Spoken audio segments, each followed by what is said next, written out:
dama ne woon dootuma ci waxati sax waaye yéen xanaa yéen mënu leen ñoo may jàmm ngir yàlla yonent bi nee naa leen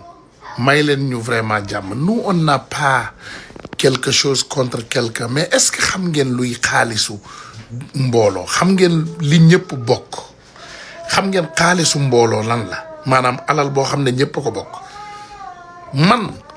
xam nga ne dama lay wax dara gis nga boo leen ñëwee ci pays étranger yi maanaam boo leen ñëwee Amérique wala yeneen dëkk yi est-ce que xam nga sàcc doon deniers publics mën nga koo tëdd presque sa ngiru bakkan ci kaso détournement de deniers publics moo tax fii nit ñi duñu jege loolu mais ñun suñu dëkk yi looloo fa gën a yomb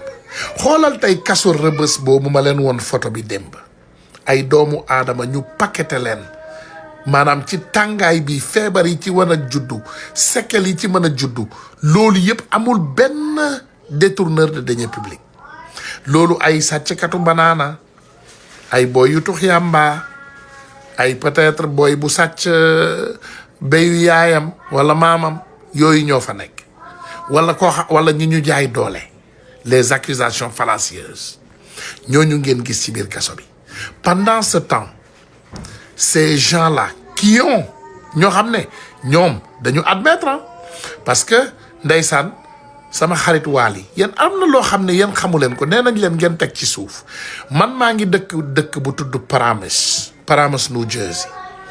Rolls Royce dealership bi fii la nekk Lamborghini bi fii la nekk te port bi soriwuma dara port bi soriwuma fii ak port bi demi-heure soriwuma donc man bu ma leen waxee rek damay am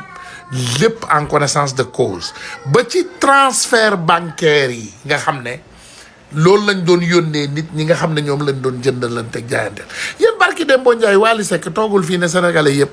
Amadou Sall mosu koo jox dërëm mosuñoo seq dërëm mook Amadou Sall sequñ dërëm moom bi muy am million Amadou Sall amul million Wally Seck moo wëlbatiku barki Dembo Ndiaye ne leen bu ko neexee mën na jaay otom par chèque xam nga Amérique ñun fii boo fenee luñ lay xoolee quand tu mens you no longer trustworthy nit bu fenee ñun gëmatuñ la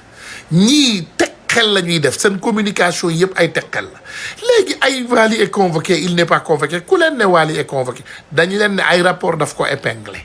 et il va répondre à la justice te ñun ñoo bëggatul toog ci Sénégal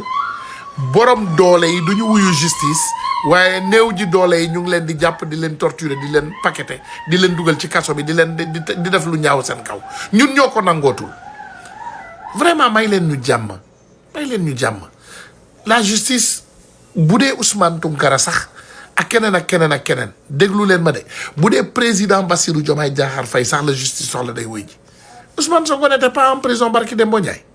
le président Bassirou Diomaye Diakhar Faye nekkul woon en prison barki Dembo Ndiaye balaa maa dee rek ngeen ne bàyyi leen Farba Ngom xaw ma tànk may metti xaw ma bopp may metti bu mu dem kaso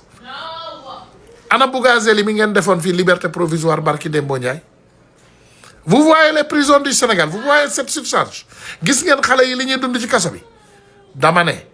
ku fi jël alalu Sénégal yóbbu leen ko kaso mu fay point barre wa salaamu aleykum wa rahmatullah